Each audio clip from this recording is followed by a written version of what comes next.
Rain lashed the windshield. John strained to see. The wipers worked furiously, but the downpour was relentless, turning the world outside into a swirling blur of shadows and light. Each drop seemed to hammer against the glass with a force that echoed John's growing anxiety. He could barely make out the road ahead, the headlights cutting through the darkness, only to be swallowed by the rain. The road stretched, empty and dark. It felt like they were the only souls left in the world, driving through an endless void. The silence inside the car was thick, broken only by the rhythmic thud of the rain and the occasional creak of the car's old frame. Every mile they covered seemed to pull them deeper into isolation, away from the safety of the familiar. "Think he's gone?" Mark asked, voice tight. His eyes darted nervously to the rearview mirror, as if expecting to see a shadowy figure materialize out of the darkness. The tension in his voice mirrored the unease that had settled over them since they picked up the hitchhiker. It was a decision they were both beginning to regret. Hope so. John gripped the steering wheel, his knuckles turned white as he tried to steady his nerves. The memory of the hitchhiker's cold, empty eyes haunted him. He couldn't shake the feeling that they were being watched, that danger was lurking just out of sight. They'd picked up the hitchhiker miles back. Big mistake. At first he seemed harmless enough, just a weary traveller looking for a ride.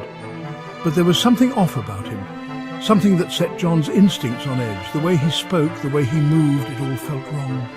His eyes, cold, empty, like a doll's. They seemed to bore into John, stripping away any sense of security. It was as if the hitchhiker could see right through him, into his very soul. Those eyes were a warning, a sign that they had made a grave error in judgment. The hitchhiker had given directions. Each turn, he suggested, took them further from the main road, deeper into the unknown. His voice was calm, almost too calm, as if he knew exactly where he was leading them.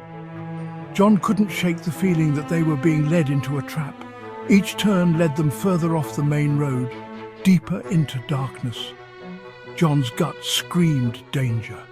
The road narrowed, the trees closing in around them like a suffocating shroud. The headlights barely pierced the gloom, casting eerie shadows that danced and flickered at the edge of their vision. Every instinct told John to turn back, but it was too late.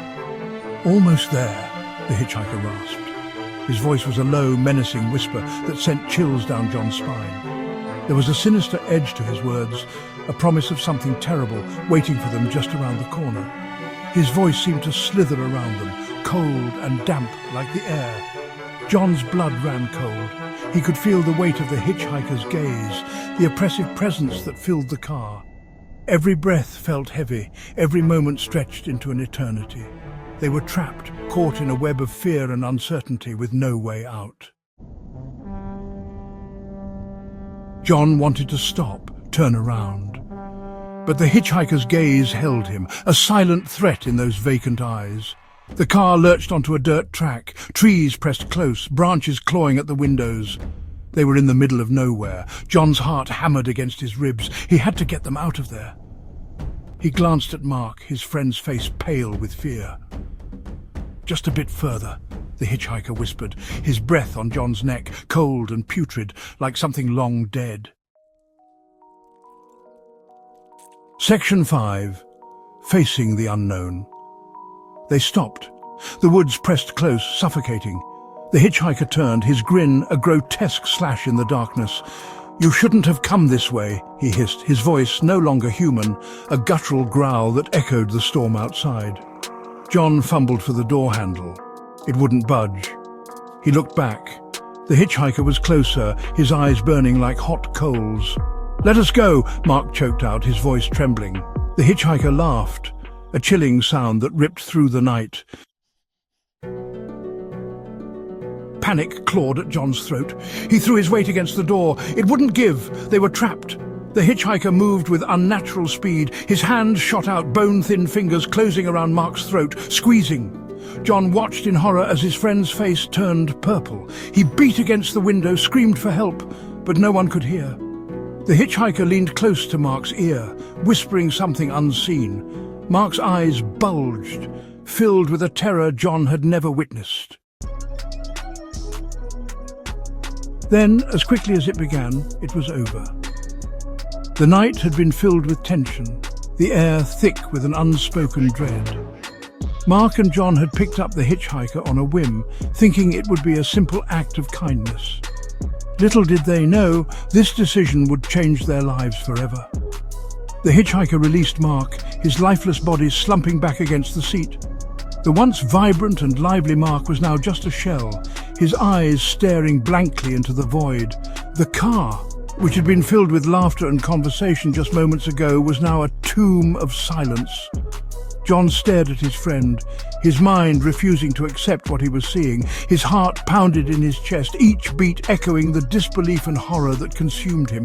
How could this have happened? Just minutes ago, they were talking about their plans for the weekend. Now, Mark was gone. Then he turned on the hitchhiker, rage fueling his fear. His hands trembled as he clenched them into fists, his knuckles turning white. The hitchhiker's calm demeanor only served to infuriate him further. How could he be so indifferent, so cold? "You killed him!" John screamed, his voice raw with anguish and fury. The words tore from his throat, each syllable a testament to the pain and anger that raged within him. He wanted to lash out, to make the hitchhiker feel the same pain he was feeling. The hitchhiker merely chuckled, a dry, brittle sound. It was a laugh devoid of any warmth or humour, a sound that sent chills down John's spine. It was as if the hitchhiker found some twisted amusement in the situation, in John's pain. He was already dead, the hitchhiker said, his voice devoid of emotion. There was no remorse, no regret in his tone. It was as if he was stating a simple fact, something as mundane as the weather. This revelation hit John like a punch to the gut. I was just returning what was mine. He gestured to Mark. The words hung in the air, heavy with implication. What did he mean? How could Mark have been his? John's mind raced, trying to piece together the puzzle, but the answers eluded him. The night had taken a dark turn and there was no going back. John stared, confused and terrified. His mind raced, trying to piece together the fragments of the conversation he had just overheard. The room seemed to close in on him, the walls pressing in as if they were alive, breathing down his neck. He could feel his heart pounding in his chest, each beat echoing in his ears like a drum. The fear was palpable, almost suffocating. What was he talking about? Mark couldn't be dead? The words echoed in his mind, a relentless mantra that refused to be silenced. He had just seen Mark the other day, laughing and full of life. How could he be gone? It didn't make any sense. The disbelief was overwhelming, a tidal wave of emotion that threatened to drown him. He refused to believe it. Denial was his only refuge, a fragile shield against the harsh reality that was trying to break through. He shook his head, as if by doing so he could shake off the truth. But deep down, a gnawing doubt began to take root, whispering insidiously in the back of his mind. The hitchhiker pointed a long, bony finger at Mark's hand. The gesture was slow, deliberate, and filled with an eerie sense of finality. It was as if the stranger was revealing a hidden secret, one that had been buried for far too long. The air grew colder and John felt a shiver run down his spine. A silver ring glinted on his finger. The light caught it just right, making it sparkle with an almost otherworldly glow. It was a simple ring, yet it seemed to hold a weight of significance that John couldn't quite grasp. He had never noticed it before, and now it seemed to demand his attention. A ring John had never seen before. It was strange, unsettling. How could he have missed something so obvious? The ring seemed to pulse with a life of its own, drawing him in, compelling him to look closer. He felt a strange connection to it, as if it held the key to a mystery he had yet to uncover. "That ring," the hitchhiker rasped, his voice like dry leaves rustling in the wind, "belonged to my brother." The words were like a dagger, sharp and piercing. John's mind reeled. The hitchhiker's voice was filled with a mixture of sorrow and anger, a haunting melody that lingered in the air long after he had spoken. "He stole it from me." The accusation hung in the air, heavy and oppressive. John's heart sank.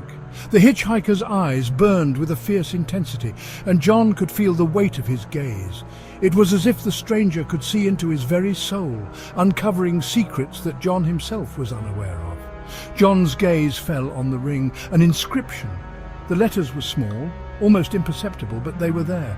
He leaned in closer, his curiosity piqued. What could it say? What message did it hold?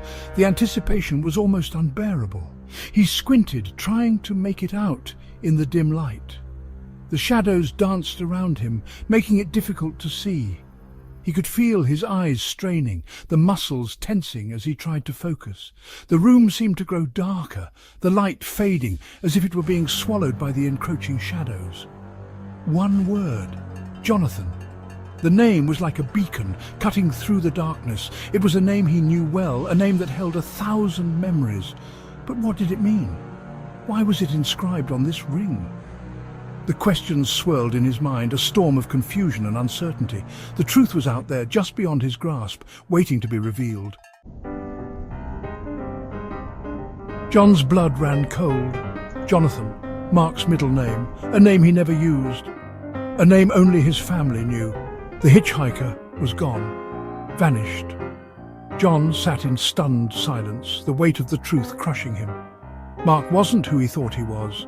John was alone, trapped in a car with a dead man who was both his friend and a stranger, a terrible, chilling truth.